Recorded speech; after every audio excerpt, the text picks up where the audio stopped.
24-এ মোদি বাবুর ঘটি উল্টালে এখানকার মোদির সবচেয়ে বড় চামচাটা কি করে দেখার অপেক্ষায় আছি। তুই চুপ রে বাবা, তুই চুপ রে। হ্যাঁ, এটা দেখার অপেক্ষায় আমরা সবাই আছি। আবার কালীঘাটে হামাগুড়ি দিতে যাবে না তো, দেখার অপেক্ষায় আছি। 4 তারিখে লোকসভা ভোটের রেজাল্টের পর আমরাও দেখার অপেক্ষায় আছি। তমলুকের আশায় শুয়ে থাকবেন নাকি সেখান থেকে এসে আবার কালীঘাটে চৌকাটে শুয়ে থাকবেন? মিথ্যেবাদী ছোট লোক একখানা, মিথ্যে কথা বলছি।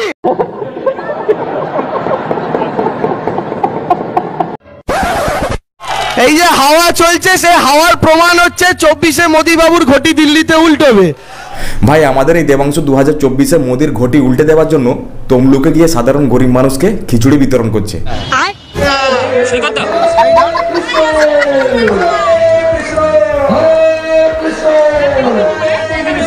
করোনা মহামারীতে যখন দেশে লকডাউন চলছিল তখন এই দেবাংশু শুধু এসি ঘরে বসে নরেন্দ্র মোদীর মোমবাতি জ্বালানো আর প্রদীপ জ্বালানো নিয়ে কটাক্ষ করে গেছিল।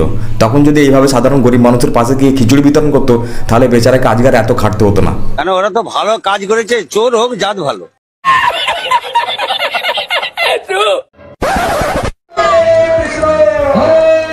ভাই নরেন্দ্র মোদী সমুদ্রের ধারে প্লাস্টিক আবর্জনা পরিষ্কার করলে জুমলাবাজি ক্যামেরাজীবী হয়ে যায়। আর এই দেবাংশু ভোটের সময় ক্যামেরার সামনে খিচুড়ি বিতরণ করছে, এরা হচ্ছে সমাজসেবক, চটিজীবী নয়।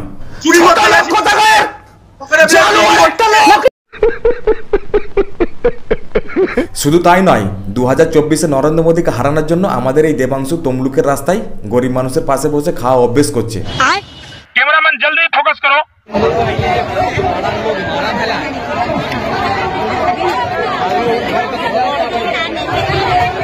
ये सब क्या देखना पड़ रहा है?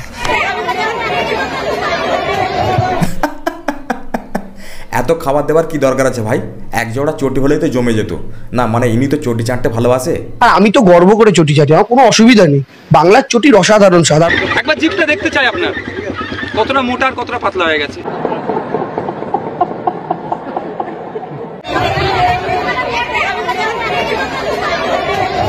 কালীঘাটে চৌকাটে গিয়ে শুয়ে থাকা আর তমলুকের দুয়ারে গিয়ে খেতে বসা, এই তো বেচারা জীবন।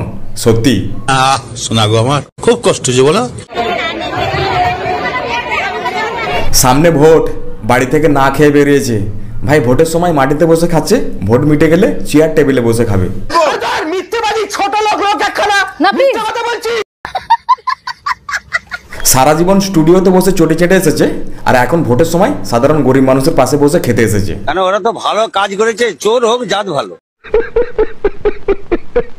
আরে দাঁড়াও দাঁড়াও, আজকে তো এই চপ ভাজা ঘুগনি খাওয়া এইসব খেলা নিয়ে আলোচনা করব। আবার ওইদিকে আইপি।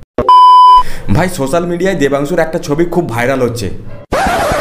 দাড়ির সাথে টুপিটা বেশ ভালোই মানিয়েছে, সব কিছু ঠিকঠাকই আছে, শুধু একটুখানি বাকি আছে। ভাই গরুর দুধ থেকে দই খাওয়ার পর আমাদের এই রচনা দিয়ে এবার কি করছে, এবার সেগুলো দেখবো। अभी मजा आएगा ना भिड़ो।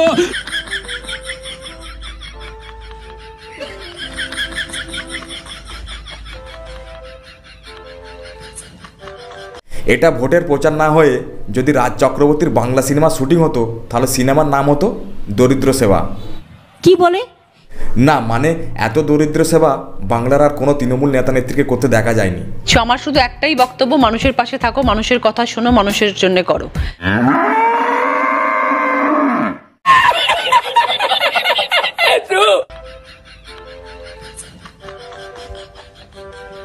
সমাজের প্রতি দায়িত্ব নিতে গেলে, সাধারণ গরিব মানুষের জন্য কাজ করতে গেলে এইসব অভিনয়গুলো অবশ্যই করতে হবে। আমি সবসময় মানুষের পাশে থাকার জন্য চেষ্টা করব, সেটা সততার সাথে করব। কোনো রকম দুর্নীতির সাথে যোগ হওয়ার কোনো ইচ্ছা আমার নেই। কোনো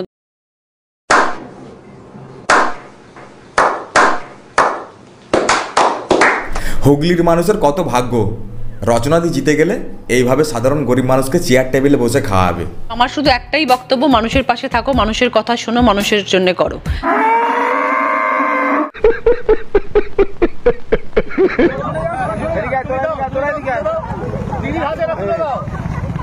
জামার ওপর শাড়ি কে পরে ভাই? कैसे कैसे लोग रहते हैं यार यहाँ पे।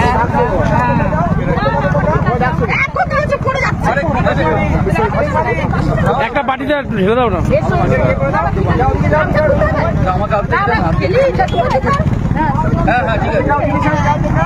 ঘুগনি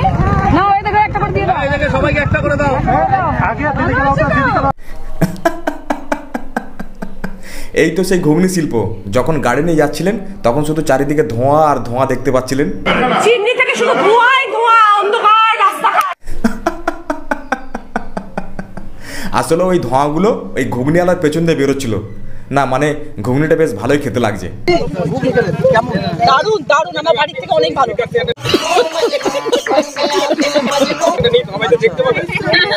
এখানে সবই ভালো, দুধের দইও ভালো, ঘুগনিও ভালো, সব ভালো। ভোটের আগে দই ভালো, দুধ ভালো, ঘুগনি ভালো, মানুষ ভালো, সবাই ভালো। মিটে গেলে ভোট, ভালো লাগবে নোট। দারুণ খাচ্ছি আমি, শুধু খাওয়ার মধ্যেই আছি। খাওয়াচ্ছি, শুধু খাওয়াবো না, এটা হতে পারে? প্রচারের ফাঁকে কি এটাও? হ্যাঁ, প্রচারের ফাঁকে এটাও, সব মানুষের সাথে একসঙ্গে বসে খাওয়া দাওয়া। ভোট মিটে গেলে এদেরকে ডেকে যদি খাসির মাংস খাওয়াতে চান তবু এরা আসবে না, যত নাটক শুধু এখন। ওর মতন, ও তো ছুটি নিয়ে এসেছিল 5 বছর আগে, আবার চলে গেছিল। আমি সেরকম নই, আমি ছুটি নিয়ে আসিনি, আমি অনেক আনন্দ করতে এসেছি, সবার সাথে মিলেমিশে থাকবো বলে। সরকে পাও নাই রে, এবার তোরা নিবি, মেয়েরা হয়ে গেছে। कौन है ये लोग, कहाँ से आते हैं? এবার ছেলেরা পাবে। আপনি রাজনীতিতে খুব অজ্ঞ নাই। একদম গো, নতুন, কিন্তু মন থেকে করবো তো, আর মন থেকে যেটা করা যায় সেখানে সব সময় জয়ী হওয়া যায়। ভালোবাসার মন জয় করতে গেলে মনের দরকার হয়, শুধু বক্তৃতার দরকার হয় না। ভাই ভোটের আগে এরকম নাটক সবাই করে, তাই রচনা ব্যানার্জিকে ছেড়ে দিয়ে একবার ভাবুন। এর আগে সন্ধ্যা রায়, মুনমুন সেন, মিমি, নুসরত এরা মানুষের জন্য কাজ করার জন্য লাফিয়ে বেড়াচ্ছিল, কোথায় এরা? তাই এদেরকে ভোট দেওয়ার আগে দুবার ভাববেন। बात तो सही है। এবার আমাদের বিষ্ণুপুর লোকসভা কেন্দ্রের তৃণমূল প্রার্থী সুজাতাদির চপ ভাজা দেখব।